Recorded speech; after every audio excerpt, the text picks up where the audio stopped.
Vous allez belé, vous allez qu'on a programme Nabino show politique qui bisika besoin à travers le monde. Mesdames et messieurs, bienvenue à ce nouveau numéro de votre magazine Oyoto Sombitinya Kama Solo.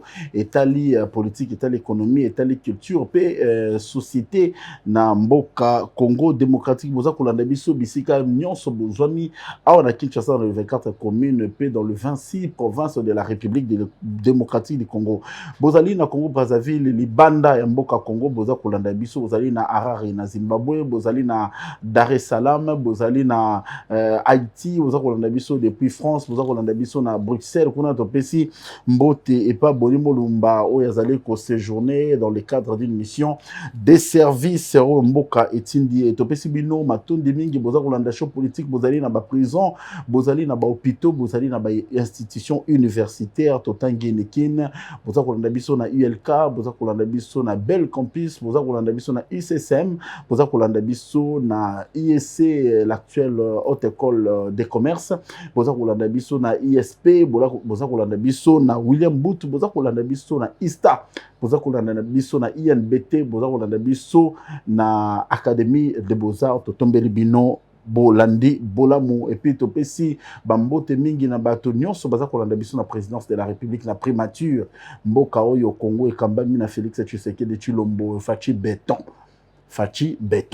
mboka oyo elandami na Judith Suminwa Tuluku azali premier ministre, Jeanne d'Arc mwasi ya makasi mwasi ya tembe mwasi oyo atelemi alobi po na ye Congo ekotikala un et indivisible tongi tomona ba action et puis détermination où ils allaient pas maman Judith Suminwa Tuluku ezala matérialiser sur terrain boza kolanda show politique bozali na ba ecclesia topesi bato ya kimbangiste bambote mingi ba musulman ba église de réveil catholique pe protestant to pesi bino bato nzambe malamu to pesi bino bato orthodoxe to pesi bino bambote mingi to pesi pe bato bandima nzela ya mabe to pesi bino pe bambote mawana nzambe ezala likolo na bino mbote na biso mingi ke pa président de la République Félix Antoine Tshisekedi o tozali ko saluer ba effort na ye autaki kolwezi ko participer na 12e session ya conférence de gouverneurs où l'équipe ndenge lobo elongo bani toyo qui ba résolution za qui arrêté toyo qui dit sukulu ou epesa maki pa Jacques Kalbula ou azali gouverneur ya Lubumbashi ya Makambebele ba résolution ba conférence précédente et tika jamais qu'on a la prise en compte et puis matérialisée. Je crois que le chef de l'État est qui est garant du bon fonctionnement des institutions ayoki makambo oyo et le bami na conférence de gouverneurs on a mis tout na qui question ba conférence de gouverneurs et ça les makapo na nini et ça rencontre politique oyo tolingi to bebisa mbongo ou soit toza kokuta na pona ko luka ba solution 12e et ça mis na Kolwezi 13e toki ozana kwelu. Est-ce que la résolution où ils ont arrêté na Kolwezi est-ce que toki ko remonter te ba résolution dans la première conférence de gouverneurs la 12e to ba nini salima kini salima kite to mekana no ko salo salima kite avant toi amorcer ya kwelu bozo linga ba conférence des gouverneurs ezala na kwelu eza Kolwezi te kwelu eza Lubumbashi te kwelu eza Kinshasa te kwelu yoka kombo kwelu yoka kombo. Le chef de l'État vous irez à Kwilu au Kwilu pardon au komona ndenge ni na Kwilu ezali peut-être au Kenya na cadre vacances parlementaires na ya campagne électorale mais c'est quoi au Kenya Kwilu. Voilà le temps pour moi d'interpeller le gouverneur de la province de Kwilu qui vient d'être récemment élu. Bongisa nzela, bongisa ba bureau administratif. Est-ce que 145 territoires est comme la Kwilu? Ce qui est comité, c'est le moment. Non, la conférence des gouverneurs, la 13e édition, a délocalisé. Parce que bien pas Masuka. Mais Masuka peut se préparer parce que ce qui est simbité, Yona Kiabulana, Daniel Bumba, vous avez cible la conférence. Kisanga ni Boyoma, Bandunduville, Équateur. Tout le monde a la conférence de gouverneurs et en Équateur. Est-ce que Makambo Toba, la 11e est en Équateur? Bobo Bolo, quand on a le gouverneur de la province d'Équateur. Tout le monde a connu ça, ko kamo ba building, ça ko kamo ba nzela. Bobo Bolo, quand on a kamo nini, yo sa gouverneur et si kan zete zali, si kan maye zali. Et loko nini oza ko sala pour l'Équateur. Bobo bolo koto moni oza kokamo nzela, oza kokamo immeuble, bâtiment administratif. Na kolwezi eloko nini yo sali pour na Équateur. Tu as été accusé par la population pour na kosala mosala ndenge longo banité. Après conférence à gouverneur ezaki teni na Équateur ti lelo yo osali ni na Équateur. Tokozongela mambo Équateur. Boza kolanda biso de partout à travers le monde, bozali kuna na Paris, bozali na Belgique, bozali na New Delhi, kuna boza kolanda biso na Inde, na pesi bande ko nyonso, baza kolanda biso na Rio de Janeiro, kuna bazali na Brésil. To pesi bino pe mbote, bana ya Matete, bana ya Lemba, bana ya Ngaba, bana ya Bandalungwa ya limité to pesi bino mbote. Show politique lelo eza na sommaire nango. Boyebi, l'actualité, le président de la Cour constitutionnelle, Dieudonné Kamuleta, mandat na esile. Est-ce que chef de l'État a renouvelé confiance au soit pour l'agent Kamuleta, makambo vidé. D'après les juristes avérés, que non, le mandat est de 3 ans renouvelable une seule fois. Kamuleta ou ya sali, mandat na yesu chef de l'État, à part pour proclamer chef de l'État, chef de l'État. Kamuleta, bilan, ezali nini. Est-ce que Moussalo Sali salemi na aliment? Moussalo Sali epesi lelo mbano. Parce que tout le monde est dans le longwa ba otikali na couteau tiré yona ministre de la justice parce que bowe kanizala quitté. Tozo talela tozo zimele. Encore on a sommaire le ministre Moutamba Boyebi Oyo, on voulait à tout prix avoir sa tête. Firmin Vonde a gagné la première round. La première round déjà, Constant Moutamba gauche à l'allée déjà. Arbitre a compté 5, 4, 3, tout le monde Moutamba télémi. Mais est-ce que Vertige a eu à coup à Liboso à obtenir la troisième round? Dossier c'est quoi est commis tout qui négociamba. Mais d'après Makambo et Lobami, d'après la clause Oyo, procureur après la Cour de cassation Firmin Vonde à la qui s'est Assemblée nationale, ben ni sa culpabilité ezali. Ou ezako inculpé ministre Moutamba. Vous connaissez l'homme, il reste droit dans ses bottes. Yeponaye akosamba. Mais ce qui paraît un peu flou jusqu'à l'heure actuelle, on ne sent pas la solidarité gouvernementale autour de Moutamba. Où ils allaient gouvernement, il y a Angelou. Moutamba aujourd'hui, c'est le diable. Il faut pas boire Kaeli Banda. Yahibi a détourné. Centre. Ministre des Finances, Azam Monsanto, Doudou Famba, Azam Monsanto. Ministre Environnement, F. Bazaïba, Azap Monsanto.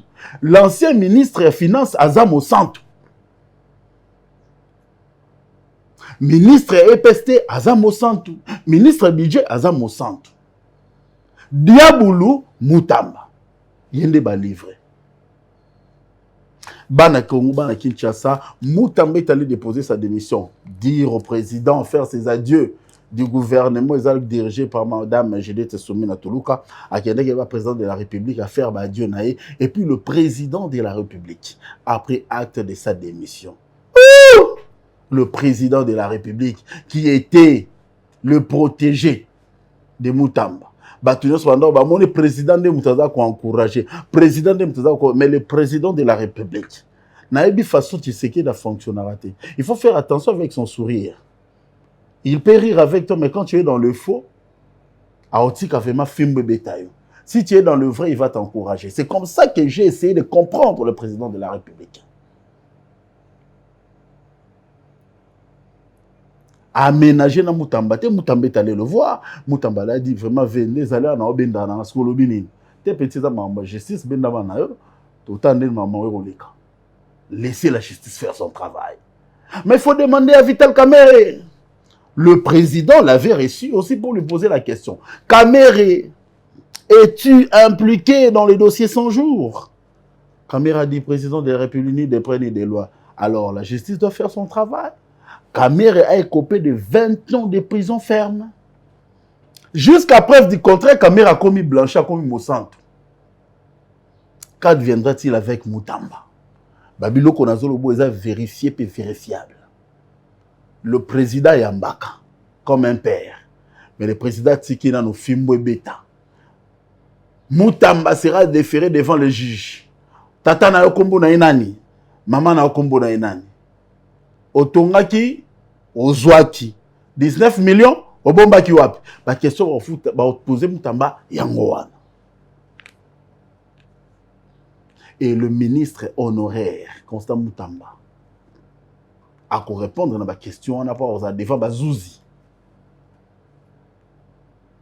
Il peut bon récuser comme il veut, mais fin de fin, Moutamba sera en face des juges. Ceux qui jugent aux oncles, aux petits frères, pour récuser, on ne sait pas, mais il sera devant le juge. Au Barossa Mbessaï. Même ordre d'idée judiciaire, tout le monde qui lobby, na écran, des bazar pour l'accabino, ministre, comment dirais-je, le cabinet Kabenge la Ilunga Jean-Marie a organisé une troisième conférence débat où ils ont centré sur les arrêts controversés de la Cour constitutionnelle, le force et faiblesse, tout le monde qui m'a Jean-Marie Kabenge là, avec qui ko tangi sa droit. A répondre qu'il na biano ya ba honorable député ya ba étudiant tout le monde qui va péter qui peut ba question à kafu tout le monde qui maître Jean-Marie ba chobo misu se kota qui est misu pas dégager qui en tant que grand maître, mais ce qu'il faut retenir c'est que barré misu so ezo maka na cour constitutionnelle maître Jean-Marie Kabengela na cabinet na ba remettre en cause et puis ba tuni motivation na ngo ezala kinini. Est-ce que les lots on peut pas revoir barré on a pour la justice à la dite de la manière la plus solennelle, de la manière la plus claire. J'ai, avec le concours de tous les membres de mon cabinet, pensé organiser cette conférence de débat sur le thème les arrêts controversés de la Cour constitutionnelle. Nous avons choisi 3 catégories d'arrêts, ceux rendus en matière de contrôle de constitutionnalité, ceux rendus en matière répressive ainsi que ceux rendus en matière électorale, où nous avons relevé le travail que fournit notre Cour constitutionnelle en rendant des arrêts d'orientation, mais en même temps, nous ne sommes pas empêchés de relever qu'il y a certains arrêts qui souffrent de défauts de motivation et qui sont à revoir pour assumer la compétence de la Cour constitutionnelle. Donc aujourd'hui, avec mon cabinet, nous avons voulu organiser cette conférence débat pour partager cette gymnastique citoyenne avec nos compatriotes. Et je suis convaincu que chacun a pu tirer les leçons des hésitations, des orientations de notre Cour constitutionnelle. Et nous vous donnons rendez-vous prochainement pour qu'on puisse y jeter un coup d'œil sur certains arrêts du Conseil d'État qui posent problème. C'était aussi un rendez-vous avec l'actualité judiciaire, celle qui est caractérisée par l'arrêt rendu par la Cour en rapport avec le dossier Matata. Quelle a été votre lecture quant à ça? Du 20 mai 2025. Donc, par rapport à l'arrêt que vous citez, l'arrêt Matata, je relevais que la Cour n'avait pas suffisamment justifié sa compétence de juger un ancien Premier ministre pour des infractions commises dans et à l'occasion de l'exercice des fonctions par rapport aux articles 163 et 164. Parce que ces dispositions légales, quand vous les combinez, les dispositions constitutionnelles, quand vous les combinez avec l'article 167 de la même Constitution, on se rend compte, tous les juristes se rendent compte que la Constitution a érigé une prescription de l'action publique sui generis, qui fait que tant qu'il est en fonction, le Premier ministre, le président de la République peut être poursuivi pour des faits commis dans et à l'occasion des fonctions. Et cela est corroboré par l'article 7 de la loi portant statut d'ancien président de la République. Et que pour des faits commis en dehors de la fonction, l'article 167 de la Constitution donne la possibilité de poursuivre le président de la République ou le Premier ministre à la fin, donc à l'expiration du mandat. Alors là, la Cour constitutionnelle devra être invitée à orienter les débats, sinon la jurisprudence, entre les faits commis en dehors de la fonction, avant d'accéder aux fonctions, et ceux commis en dehors de la fonction, après la cessation de fonction. C'est une distinction importante à établir pour justifier, le cas échéant, l'incompétence de la Cour constitutionnelle de juger un ancien premier président de la République pour des faits commis dans et à l'occasion de ses fonctions, mais après. Donc, le Constitution ne souhaite pas qu'un ancien président de la République, un ancien premier ministre soit poursuivi après cessation de fonctions pour des faits commis dans et à l'occasion de l'exercice de ses fonctions. Merci. Namoni Jean-Marie Kabengela, que je salue là où il est. Maître Jean-Marie a répondu à la question très pertinente. Bétier peut la question Kafou, to tester compétence naïe. Parce qu'il avait en face de lui minant juriste. En face naïe, la jeunesse ko bima na faculté à droit petit ba ICC, et IPC on a bazalo no beso.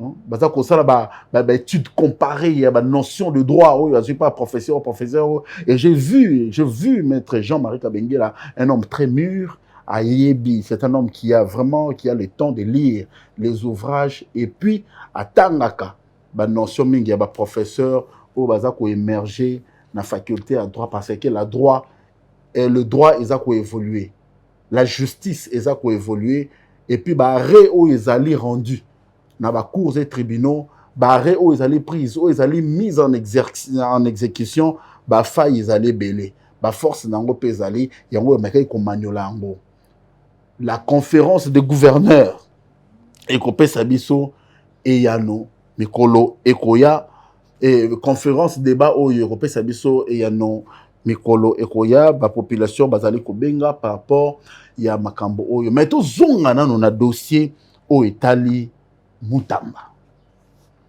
Constant Mutamba ba accusé que toloba ki en édition na biso ute ko lekawa na cour de cassation et pas procureur Firmin Vondé 19 millions o esengi laki o yebimaki 19 millions exactés mbongo ya on il fallait tomber en prison. C'était bien au-delà de ça. Parce que mbongo il fallait tomber en ezalaki mbongo yo ba Ougandais bandi bazalaki ko futa. Ouganda za ko futa. Ba malo ba kometaka ba guerre à 6 jours. Mbongo wana ezalaki évalué na montant ebele. On aurait appris c'était plus de 11 millions de dollars. Dans le 11 millions de dollars, gouvernement congolais à l'époque, Zaki, ministre de la Justice de Zalaka, maître Alexis Tambwe Mwamba. Boyobi yango à l'époque, Zalaka yena na maître nani na bosani kombo na ye. Bandeko wele la dossier wana. Si les loto tikala jamais kozwa gain de cause il y a 11 milliards. Oh, le pays où il fallait indemniser mort bakoza na mboka na biso na guerre à 6 jours oh bakata baboma batumba banini lelo le pays où le comité bavure na sol congolais endimé fout à plus de 300 millions et quelques dollars américains et puis bakofuta ngo par palier bon mona ki Génocoste salaki wa mbongo salaki na Kisangani kuna. Il suffit que le bagage qui ngapi bakata ndeko na ngai litoi ba pesi mbongo. Il suffit le bagage ngapi ba longola nga lisapi ba pesi mbongo. Ba lobby désordre à makasi. Désordre à makasi, je crois que dans les prochaines éditions toko benga ba victime vrai pe ba faux ba o ba zumbongo ya l'état na ninga lokuta. To regarder anonymement mais toko benga to yeba mais qu'est-ce qui se passe par rapport à fond wana? Qui sont les vrais bénéficiaires et qui sont les faux bénéficiaires?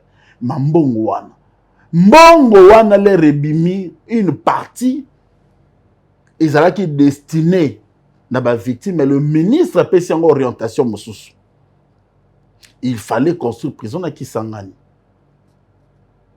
mbongo wana ya prison est-ce que mbongo wana ya ba victime fallait tonga prison question mark eza ba question mais tuna bato baza ko tuna Kisangani boyoma ba victime ya guerre à 6 jours. Est-ce que vous avez besoin de tonga prison ou soit tu indemnisé maman bakata loboko batobola libele bachuba ye nzete na se amona ralisusu abota ralisusu te, c'est ça devrait servir à quoi? L'idée est bonne, il y a otonga prison mais mbongo nini otonga prison? Il y a banani. Le ministre Moutamba, vous allez répondre à toutes ces questions devant les juges.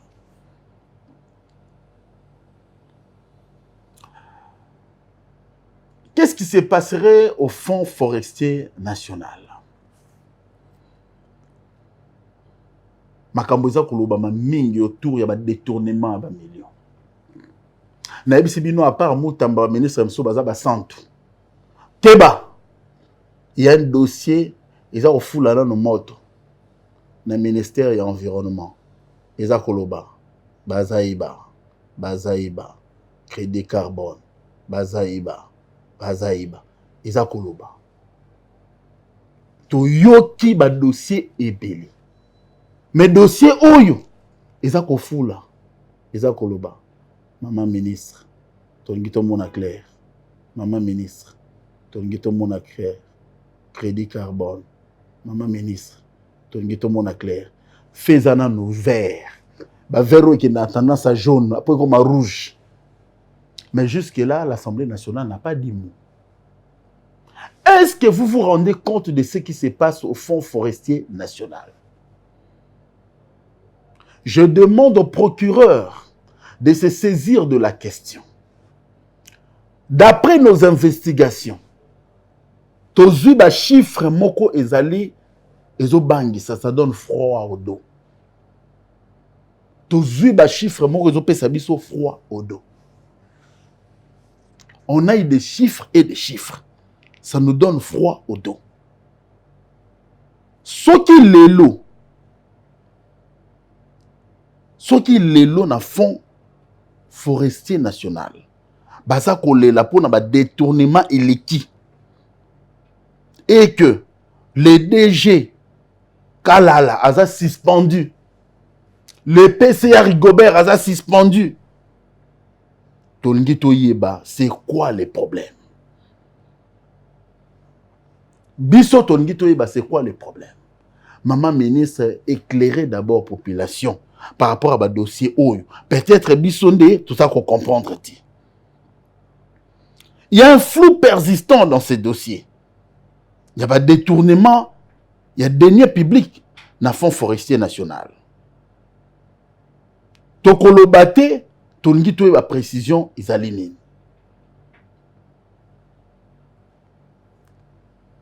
Nanya yibi mbongo crédit carbone. Nanya yibi. Qui dit vrai, maman ministre, éclairer population yiba?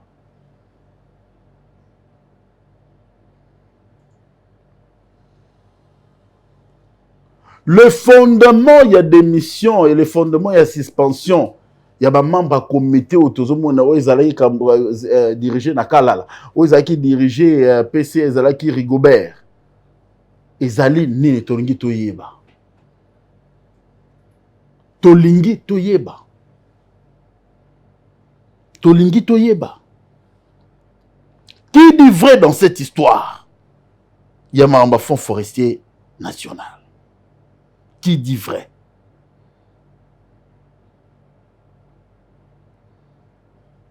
Qui dit vrai dans ces dossiers? Il y a pas de détournement. On a tout un dossier ici.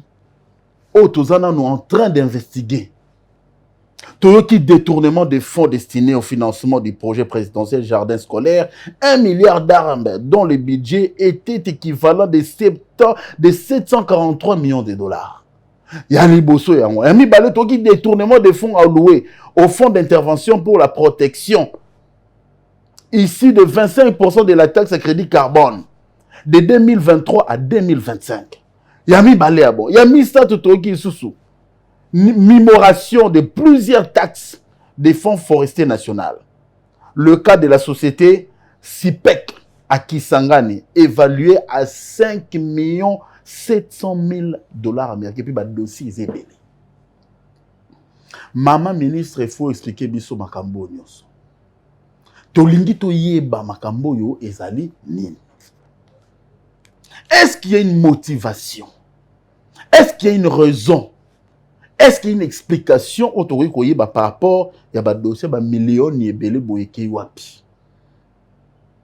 On pose la question au ministre de l'Environnement parce que c'est un ressort naïe. Il faut appeler ça une explication à Makambo étalé, présumé, je confirme, détournement. S'il y a de l'éclairage, de la biso politique, donc on paye ça yango.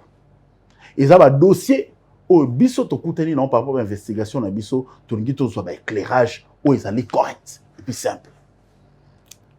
Mutamba wani kende ko samba.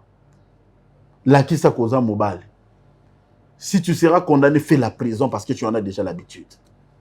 L'État te sera reconnaissant si aujourd'hui tu sortais la tête haute dans cette histoire où ils ont monté, ils ont démontré.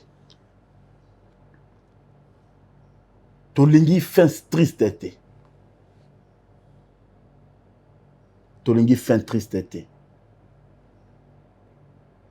Tolingi fin triste été. D'un jeune ministre qui a marqué son temps. Oublié dans l'ordonnance présidentielle lue à la télévision nationale. Oublié l'appel nominal par la première ministre de l'Assemblée nationale. Mais lors de l'exercice de son travail, a marqué période de naïe. Mutamba wani, Mutamba wa Mutamba. Sort la tête haute dans cette histoire. Show politique ya lelo et soukia. Kimia na mabota na bino.